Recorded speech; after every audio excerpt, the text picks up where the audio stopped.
Price of an article if a shopkeeper allows two successive discounts of 5% each। देखो, हम मान लेते हैं ओरिजिनल प्राइस को 100, तो जब भी इस पे 5% डिस्काउंट मिलता है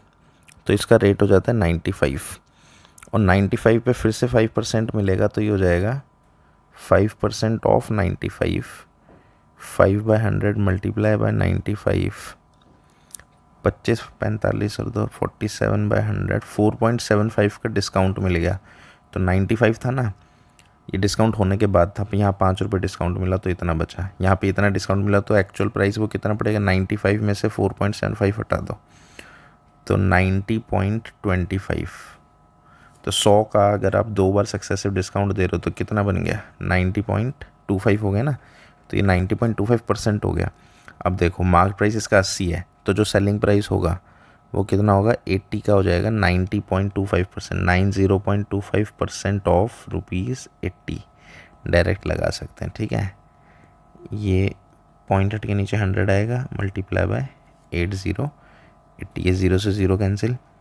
9025 multiply 8/100, 25 अट्ठे 200, 9 8 72 upon 1000 sorry 72.2। Fourth option एक आइटम है जो 840 रुपये का कॉस्ट प्राइस है किसी का,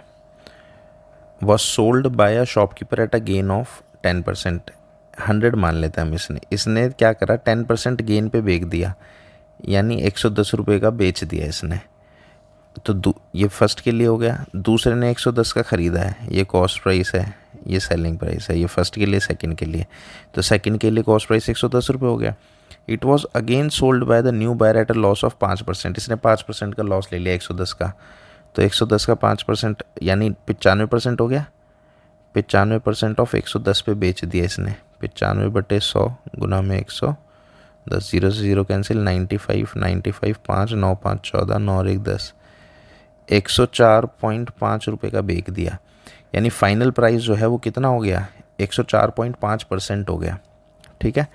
तो इसका जो ओरिजिनल प्राइस था ये था, इसका क्या करो आप 104.5% ऑफ 840 निकाल लो। ठीक है, तो 104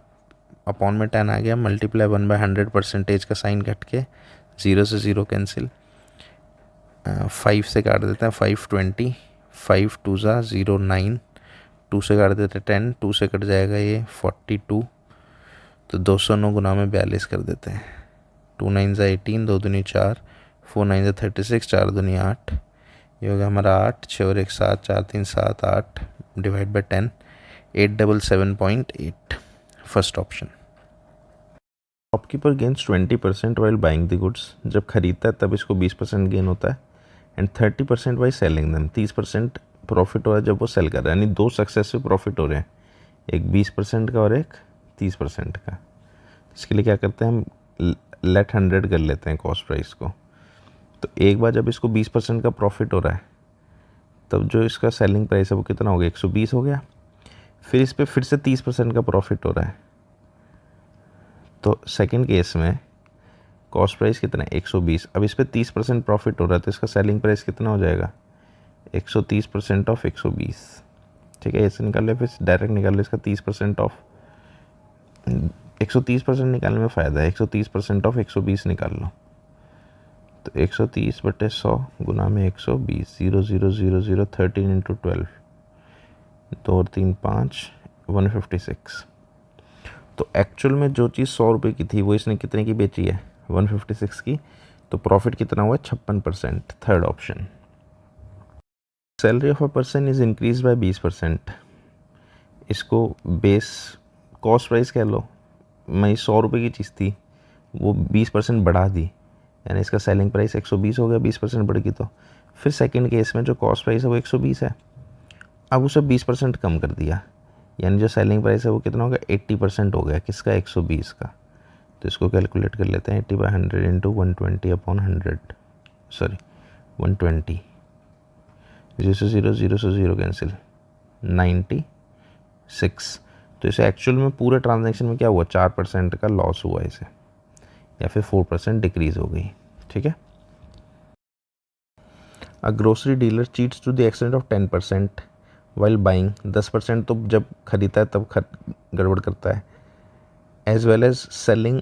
बाई यूजिंग फॉल्स वेस्ट, फिर 10% बाद में फिर से 10% 2 बार प्रॉफिट कमा रहा है, मतलब सक्सेसिव प्रॉफिट ऑफ 10%। तो मैं 100 मान लेता हूँ कॉस्ट प्राइस को, तो सेलिंग प्राइस पहले तो 110 हो गया,